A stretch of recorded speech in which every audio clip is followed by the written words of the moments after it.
Selamat pagi Bapak, Ibu, dan para audiens. Saya Risman Siburian, NRP 23/2016-097. Di sini saya akan menjelaskan materi penginderaan jauh 1.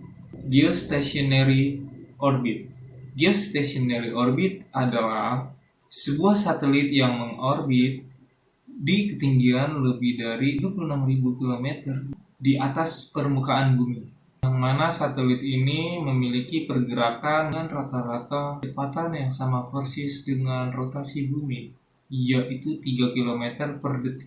Karakteristik satelit pada orbit geostationary akan selalu diam pada posisinya. Kecepatan orbitnya yang sama dengan bumi. Sun synchronous orbit merupakan orbit satelit yang melakukan sinkronisasi pergerakan satelit dalam orbit, presisi bidang orbit, dan pergerakan bumi mengelilingi matahari, di mana dengan peraturan yang sedemikian rupa akan membuat satelit melewati lokasi-lokasi perekaman di permukaan bumi pada waktu lokal yang sama setiap harinya. Di sini saya juga akan menjelaskan resolusi spasial. Apa itu resolusi spasial? Resolusi spasial adalah ukuran objek terkecil yang masih dapat disajikan, dibedakan, dan dikenali pada citra. Semakin kecil ukuran objek yang dapat direkam, semakin baik resolusi spasialnya. Begitupun sebaliknya, semakin besar ukuran objek yang dapat direkam, semakin buruk resolusi spasialnya. Resolusi spektral. Resolusi spektral itu banyaknya jumlah saluran atau band spektral yang digunakan pada citra. Dalam resolusi spektral ini, citra satelit digolongkan menjadi dua jenis, yaitu citra multispektral dan citra hyperspektral. Resolusi radiometrik. Resolusi radiometrik adalah ukuran sensitivitas sensor dalam membedakan spektral maupun radiasi suatu objek.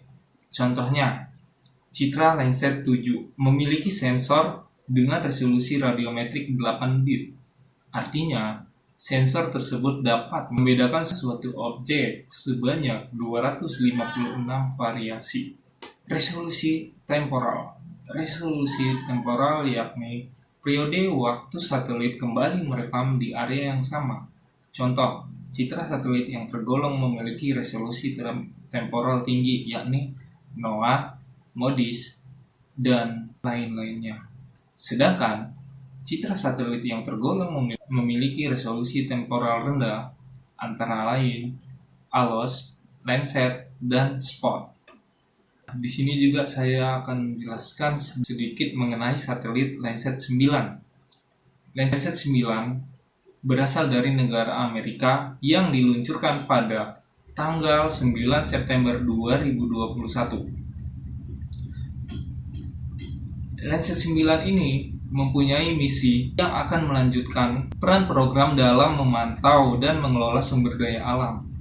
Landsat 9 memiliki sensor medium resolusi spasial 15 meter atau 49 kaki, 30 meter atau 98 kaki, 100 meter atau 328 kaki, tergantung pada spektral band dan kemampuan untuk mendeteksi kisaran yang sama dalam intensitas seperti Landsat 8. Di sini juga bisa kita ketahui Landsat 9 akan mencitrakan petak selebar 185 km dan menyelesaikan sekitar 14 orbit setiap harinya, sehingga mencitrakan setiap bagian bumi setiap 16 hari, melakukan perjalanan mengelilingi dunia setiap 99 menit pada ketinggian 705 km. Sekian presentasi yang saya sampaikan. Mohon maaf bila ada salah kata. Saya izin pamit undur diri. Terima kasih.